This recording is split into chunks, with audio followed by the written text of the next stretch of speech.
OPEC and its Russia-led allies decide to cut oil production.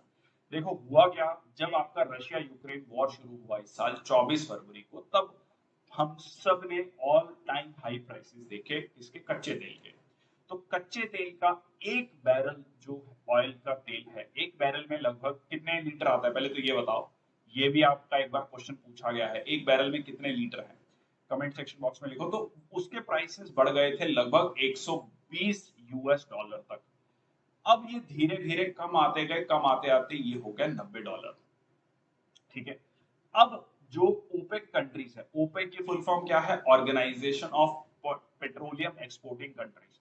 तो ये petroleum exporting countries ने और Russia के अलाइज ने ये कहा, क्योंकि प्राइसेस कम हो रहे हैं तो इनको नुकसान हो रहा है, डिमांड लगभग उतनी है, तो हम प्रोडक्शन को कम कर देंगे। हाँ जी,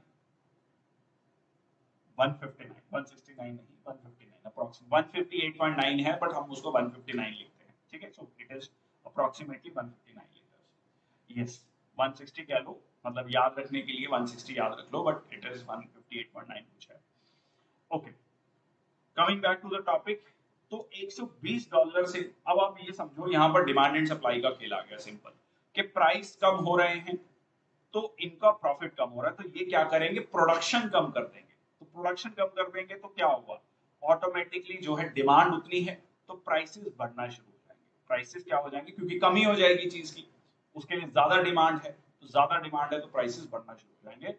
अब इस चीज को लेकर यूएस ने और बहुत सारे एक्सपर्ट्स ने चिंता जाहिर की है कि इससे ऑयल के प्राइसेस, जब ऑयल के कच्चे तेल के प्राइसेस बढ़ेंगे तो लगभग सारी चीजों के प्राइसेस बढ़ जाएंगे। आपके खाने पीने की जो आम रोजमर्रा की जिंदगी के प्रोडक्ट्स हैं वो भी बढ़ेंगे, आपका जो फ्यूल प्राइसेस है, पेट्रोल डीजल, उनके प्राइसेस बढ़ेंगे।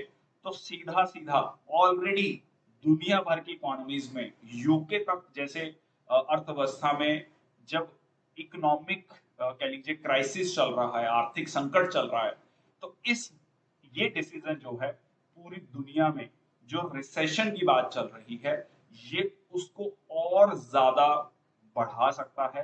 ये एक गंभीर विषय है, या कह लीजिए एक इंपॉर्टेंट पॉइंट है पूरी दुनिया की इकोनॉमी के लिए, पूरी दुनिया के इन्फ्लेशन जो कि ऑल टाइम हाई चल रहा है, इसको लेकर जो है यूएस की सरकार ने कहा है कि ये मतलब वो काफी डिसअपॉइंट है इस डिसीजन से ओपेक के, और इनको प्रोडक्शन आउटपुट कम नहीं करना चाहिए।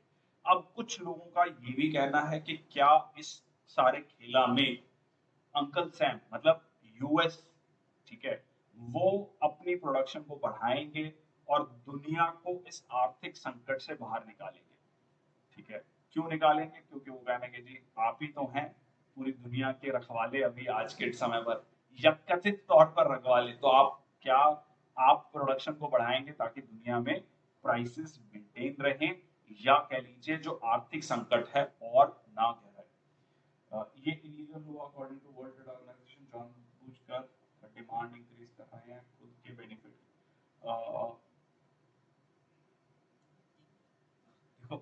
वर्ल्ड ट्रेड ऑर्गेनाइजेशन, सही आपने ठीक कहा सब बचत, और but United nation security council में आप रेजोल्यूशन बहुत ज्यादा रेलिवेंट नहीं है। ठीक है, कोई अथॉरिटी नहीं है सर जो इसे रेगुलेट करने के लिए, नहीं जी, रेगुलेट करने के लिए यही है कि आप कहीं ना कहीं डिप्लोमेटिक रिलेशंस का सहारा लेंगे और इन देशों को कहेंगे, क्योंकि कुछ देश इनमें ऐसे भी हैं जो सीधा सीधा काफी एड प्राप्त करते हैं अलग अलग इंस्टीट्यूशन से, तो उनको साधा जाएगा।